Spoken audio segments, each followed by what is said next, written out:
Oh, okay, we're gonna.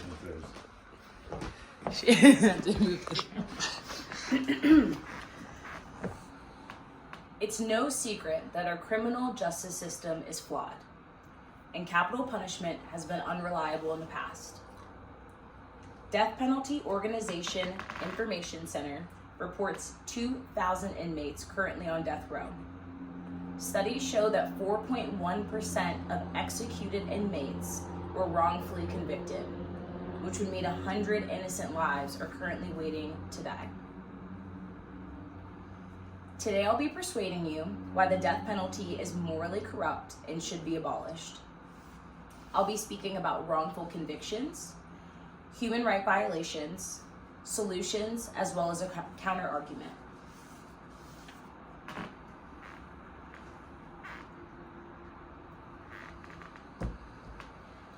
Wrongful and unfair convictions happen way too often. A study from Columbia Law School stated that death row inmates that were granted retrials, 80% were resentenced with no capital punishment, and almost 7 were actually acquitted. The same study showed that 180 death row inmates were able to find evidence to prove their innocence since 1973. In the same time frame, we have executed 1,500 inmates.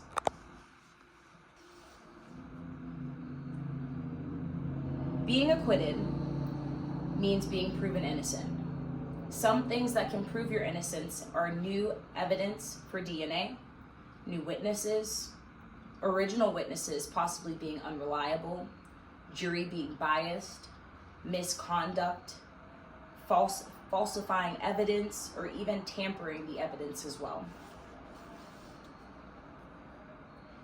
Human rights should be protected.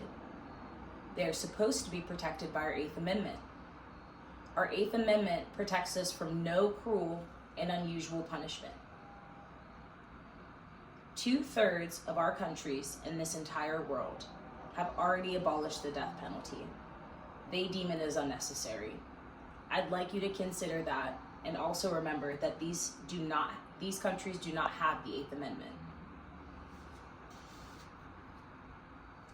Roper versus Simmons was a case in 2005 that was brought to the Supreme Court Justice. This was a 17-year-old boy that was tried for the juvenile death penalty. When this case was brought to the Supreme Court Justice, it was able to be overturned, as well as the juvenile death penalty, because it was morally wrong and went against our 8th Amendment. Thankfully, we have abolished the juvenile death penalty. Unfortunately, minors are still able to be tried as an adult.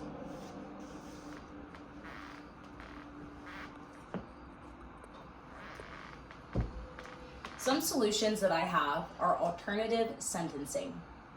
Severity of the crime can equal the punishment without murder.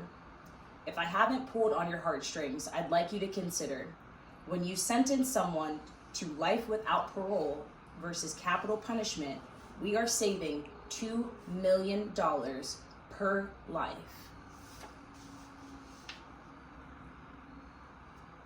Other solutions could be addressing the dehumanization in our criminal justice system.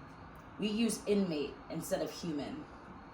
Instead of murder, we use execution. We justify this by sentencing the severity of the crime when really we're giving up on that person.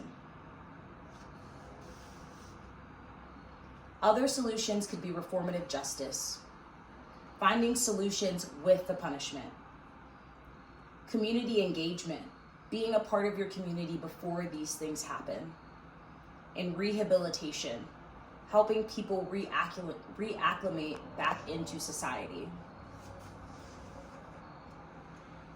Criminal Prevention Center lobbyists believe that capital punishment should be based on the punishment of the crime, that it's just in most death row cases, and that this should also deter crime. Today we discussed wrongful convictions, human rights violations, a counter-argument, as well as solutions. So today, I'm asking you to stand for justice without death. I'm asking you to be a part of reformative justice, be a part of uplifting your community. Vote for people who believe in abolishing this law. I'd also like to remember that problems do not disappear. Being silent is equally a part of the issue at hand. Thank you for listening to my speech.